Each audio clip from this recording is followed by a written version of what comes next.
Our first guest tonight is the linebackers coach at BYU. He played linebacker for the Cougars, led the team in tackles in 2000 and 2001, went on to play 4 seasons in the NFL, 3 with the Eagles and 1 with Tennessee. Our pleasure to welcome back to the Wise Guys, the great Justin Ena. How are you? I'm doing well, thank you. Thanks for coming in. How's summer going? Oh, it's awesome. Yeah? The weather's gorgeous right now, so I'll take that. Just kicking into spring recruiting right now. So, well, you were a stud linebacker, 266 tackles, 23 for loss, 2 interceptions. You forced 6 fumbles.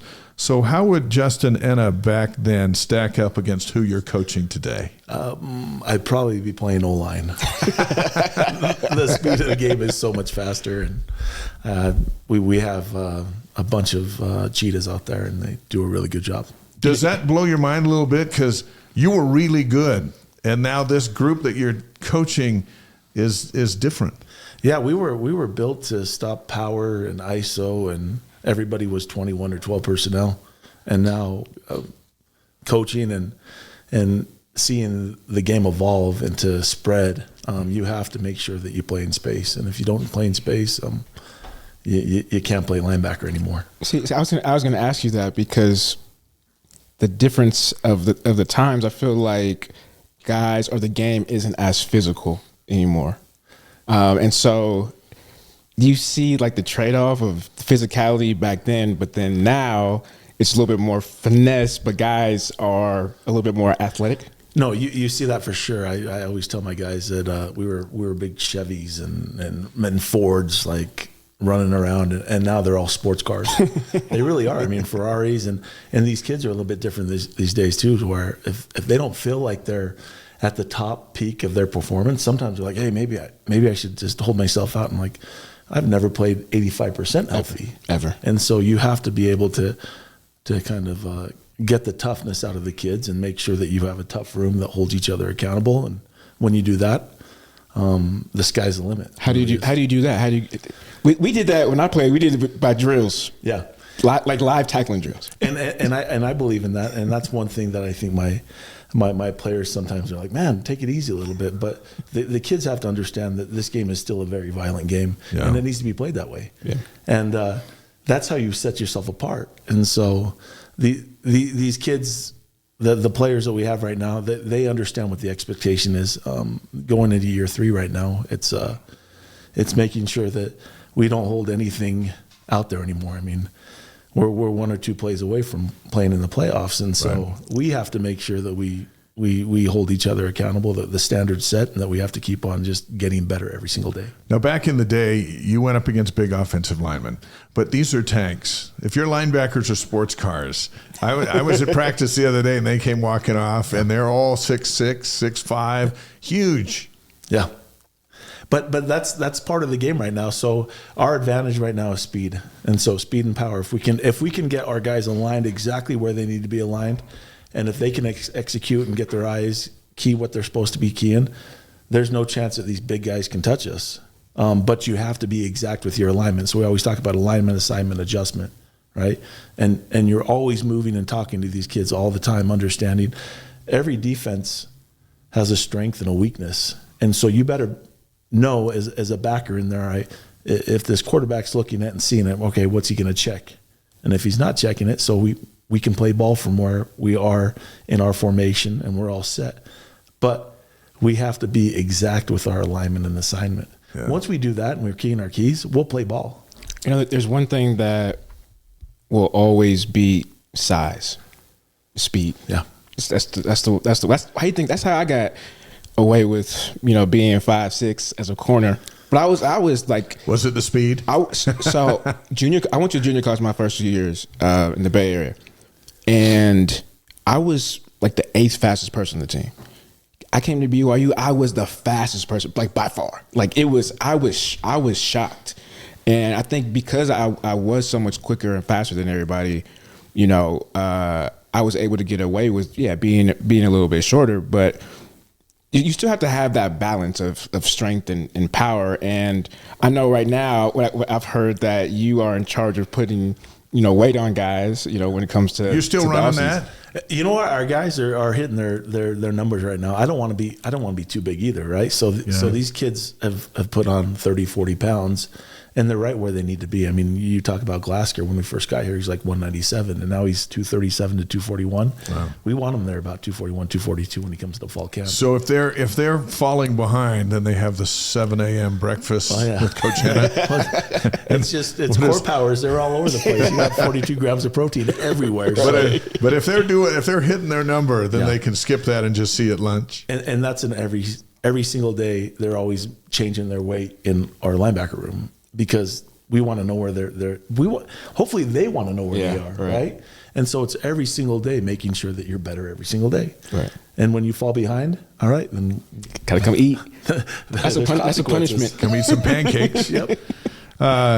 Top-rated defense in the Big 12 last season. Linebackers, as you mentioned, Isaiah, Harrison Taggart, Jack Kelly, finished among the top 5 tacklers on the team.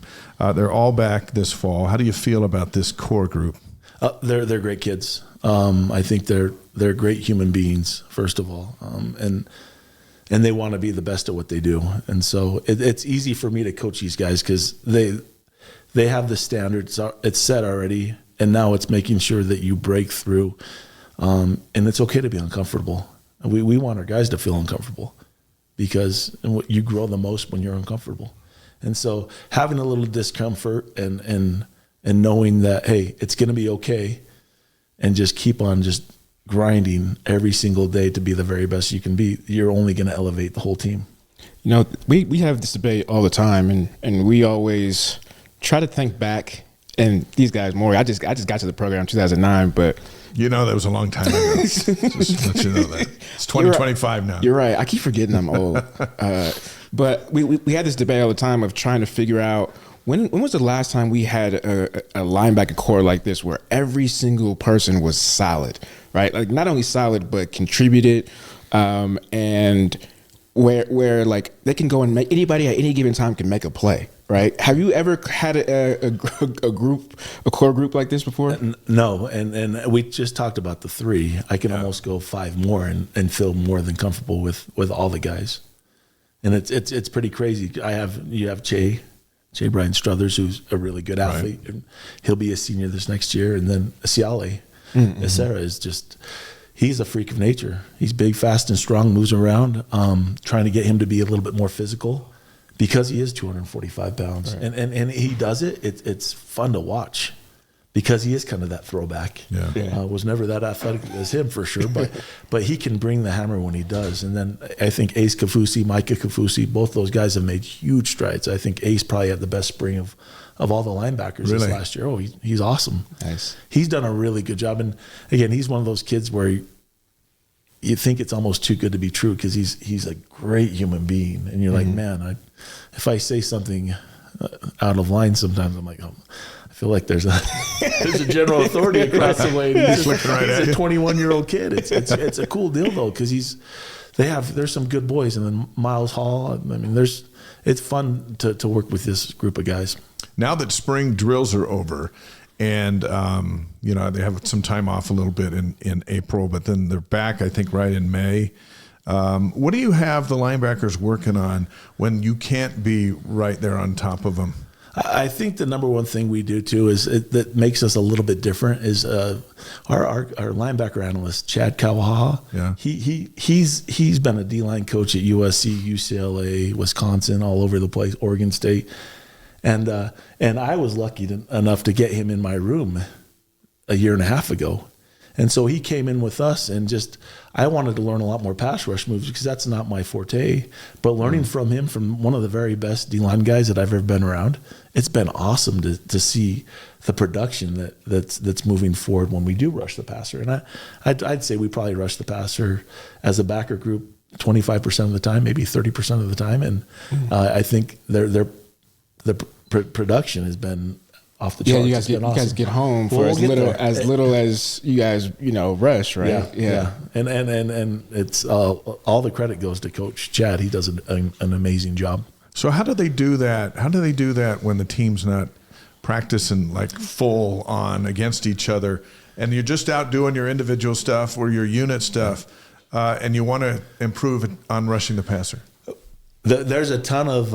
You've got sleds, right? Yeah. You've got bags. You got everything for it. And the other thing that's nice about rushing the passer, you want to slow everything down if you can, right? And so you're taking steps. You're walking into it, and you're gathering yourself.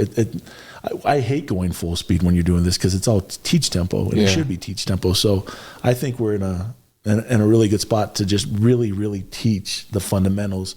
And a lot of it's player run practices, right? You got your PRPs over there, and you got all the older guys teaching and coaching the younger guys, because we got a bunch of younger guys that came in January, and they're just fish right now, just trying to swim, and they'll figure it out. But we have a group of core guys that are just so advanced right now. It's a good deal. Are PRPs, are those still mandatory? No, I don't think they are. I'm sorry. Are those still optional?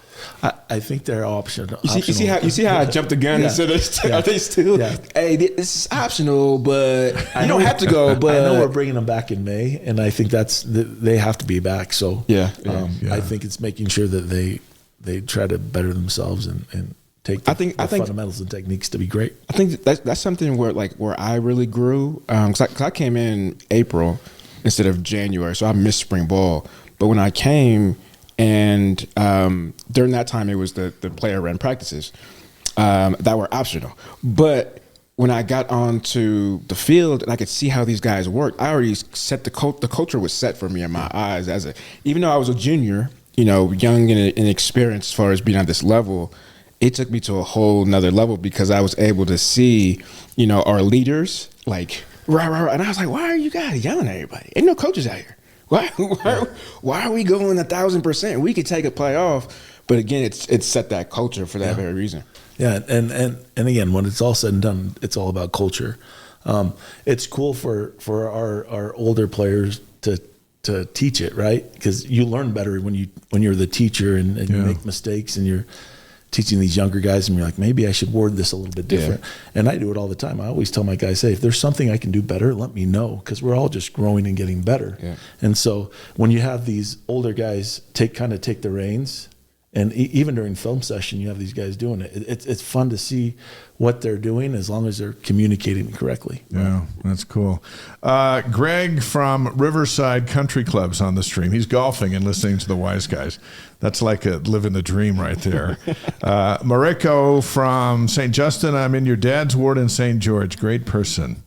There's a comment he from... He is a good person, exactly. He has to be, right? He is. BYU Linebackers coach Justin Ena is on the Wise Guys, presented by Brady Plus, distributed by the Deseret News. A bit later, the Landscape National Champions will join us. They just came in with the trophy, and what an accomplishment they've had. We'll talk to them in just a bit. The transfer portal is so impactful now in the college game. We've been watching it every day with basketball. And maybe some of the noise from basketball is allowing you guys to just do your business in football, because it's so important there too. How do you monitor the transfer portal while you're currently coaching the guys that you have? I think the number one thing is hoping that you don't have to use the transfer portal as much as you can. I mean, but do you still have to watch it? Everybody does. The other thing you have to watch out, making sure your guys are happy and that they want to stay. You don't want to see one of your guys in there. That's the worst thing that happens right there. But you always hear all these rumors going back and forth, and it's kind of a little bit scarier, and especially for the guys that you have in your room. But at the same time, if you believe in the culture and you believe that you're taking care of your players, then there's no reason to really worry about too much about it. Because, I mean, we always talk, if it's within a couple $100,000, all right, you're going to have to go to a place. The coach is going to have to believe in you. You're going to have a coordinator that calls the plays for you. There's so many things that come into play to where you're like, I don't know if it's worth it. When you have such a good structure, because Kalani puts the culture together, and these kids, I mean, this is a great program to be a part of. Yeah, it really is. As players and coaches, to make sure that you're invested in the right way, knowing that this is a gospel oriented team. And so, when you have that put together with great athletes and great coaches, it's a win-win situation. You almost wonder sometimes, like, because of the values and the principles of the church, where we're taught like money isn't everything, right? Material is like it's not the end all. It's not what we're striving for in the goal. Which is, I wonder if that makes it a little bit easier to retain kids at BYU. Oh, I think it totally is. I mean, the one thing Kalani does with this place is he makes this a very player-friendly program. Yeah. And saying that we don't do a lot of early morning workouts, and that's all planned. And some people are like, oh, you guys are being soft on the kids. Well, when I was a college kid and I had 6 a.m. workouts, I don't know when I went to sleep. I mean, I'd go maybe 1, 2 o'clock in the morning. Hopefully no players are listening to this, but I mean, and then sometimes if it was too late, then I was like, well, I'm just going to stay up. And so then you're just burning the candle on both ends. And I think a lot of the times Kalani's like, all right, we know these kids aren't going to be going to bed at 9 p.m. Sure. All right. Because we want them to get 8 full hours of sleep. And so we have to be smart as coaches, making sure that we take these kids to be, that we understand they're sports cars, man. Yeah. We want to make sure we get the very most out of them when they're performing. And I'm telling you, Kalani does a great job. The other way is you stay up all night so you can make 6 a.m. workouts. After workouts, then you're going to bed. You're not going to class. No, for real. Exactly. And I've lived that. I mean, I look at my GPA when I was at BYU, and I'm like, man, Coach Schmidt, I'm sorry. He's up in heaven right now. What matters is you got through. I did. That's right. We all got through. I got my degree. Coming from a player who was coached and now a coach who teaches players, how important is basic communication, and how have you learned how to do it? Oh, it's huge, and it's ongoing. I'm telling you, it's one of those things where these kids understand how I present it, and now it's making sure that I am very, very, what's the word? Straightforward, exactly the way they need to present itself. The cool thing about it, the film never lies, right? So you're like, hey, this is what I want you to do. And when we first got here, a lot of that stuff was from Utah or whatever it is right there, because it was Coach Hill's defense. Sure. And now I get to see we got our own players doing the exact same thing and coaching and teaching it, because you can verbalize it all day long, but it has to be shown on film. As we were preparing for this interview, I wanted to ask you that so I could ask you this, because I thought about your communication skills with your wife, Sheri, who is deaf. Yeah.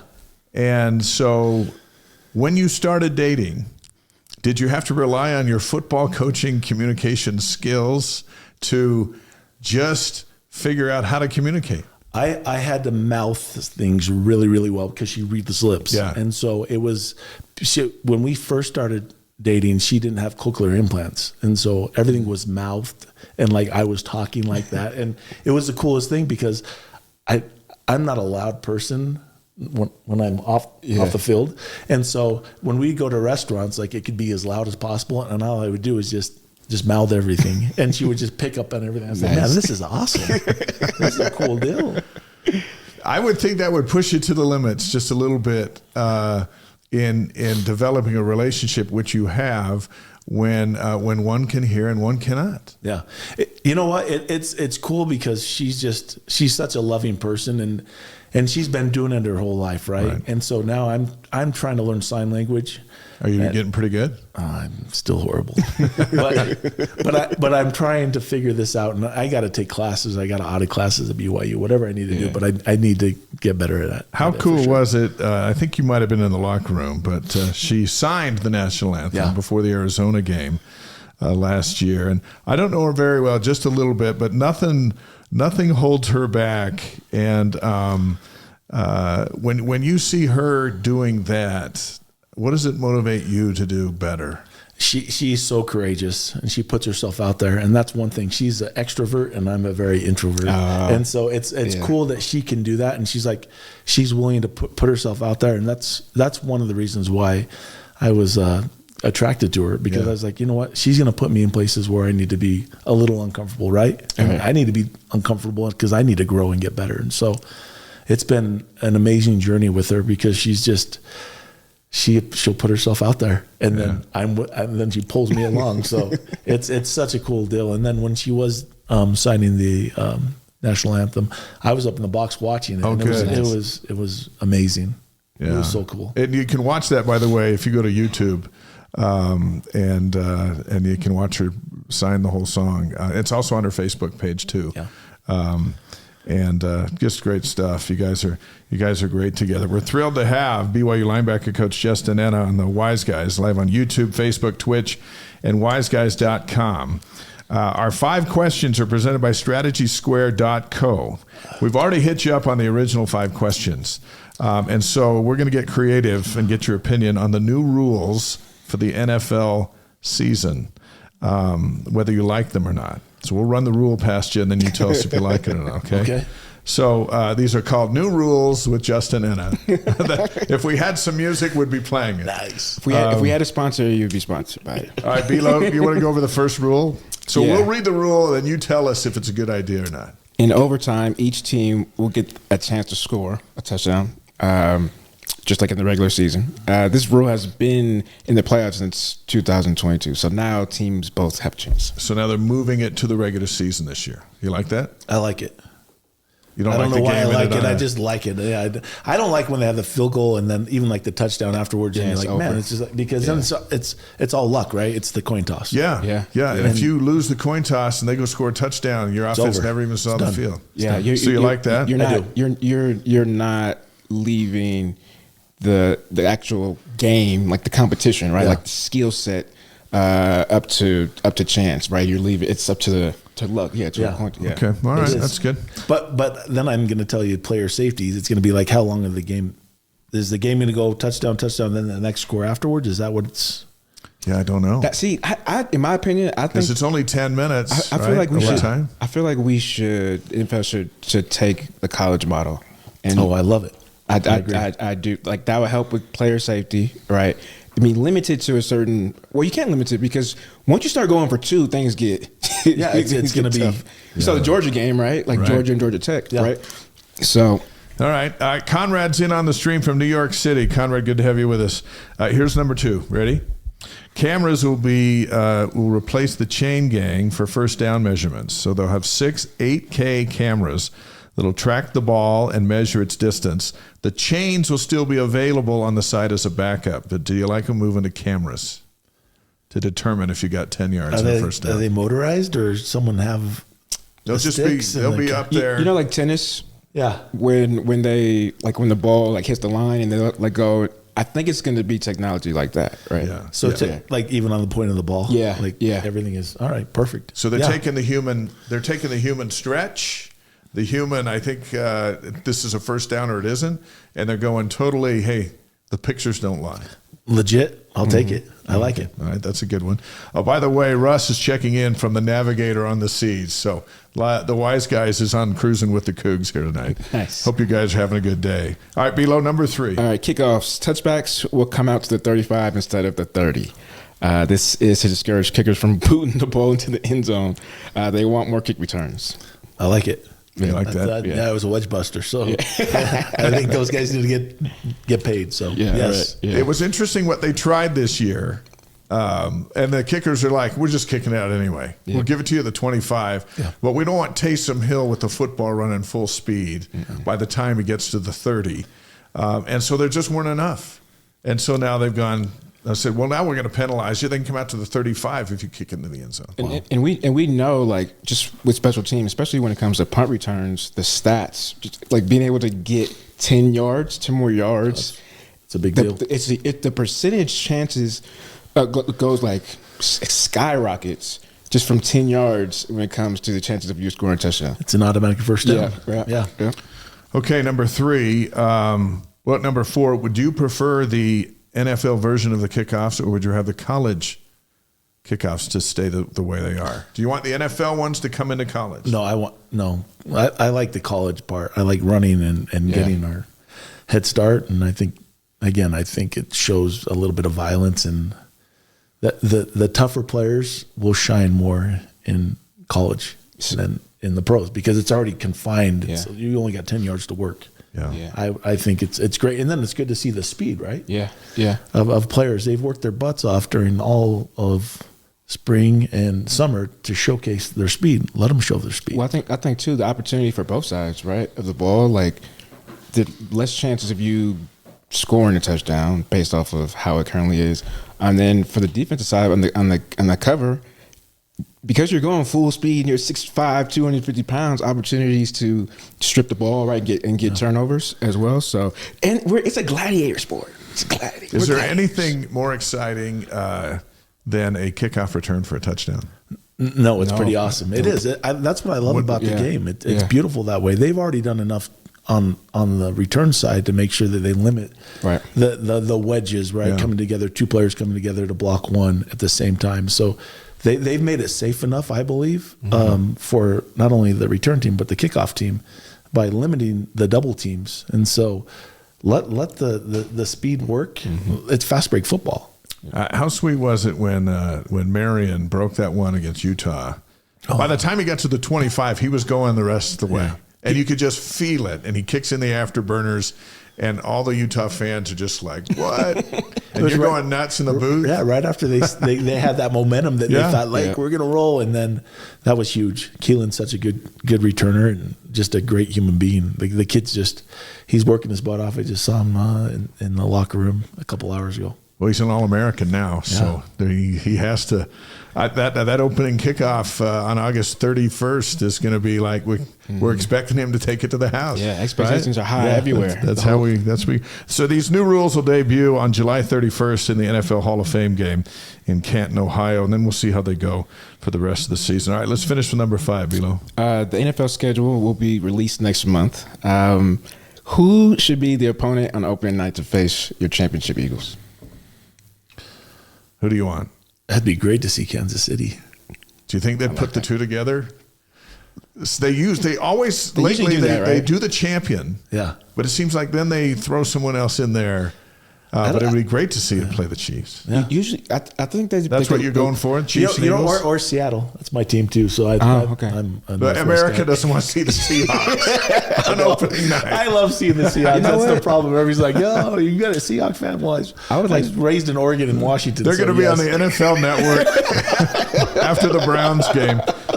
But that opening night, and it starts now. It's after our opening night, right? Once you get past Labor Day, but that Thursday night when it all begins, and you got your Eagles out there. How cool was watching them win that thing? It was kind of heartbreking too, because I'm an Andy Reid guy, right? Yeah. Andy was my coach. We were torn in the house over there, and it's one of those things where. But I'm happy for the Eagles. I'm happy for the organization. Just.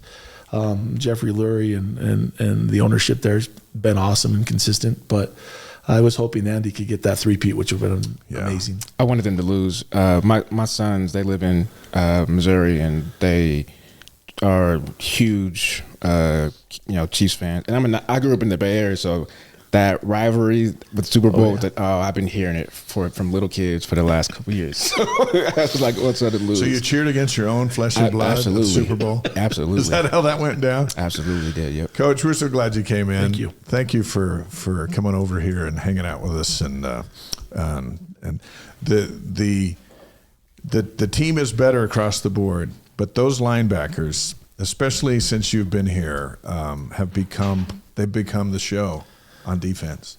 They're good kids, and we're running a really good scheme with Coach Hill. So all we got to do is make sure we get in the right spot, and make sure that they're really good athletes too, right? And so we're getting the right guys here, and they're making big plays. So I appreciate it, Dave. Thank you, B. All right. Hey, one last thing. Could you believe how much they dominated in that Colorado game?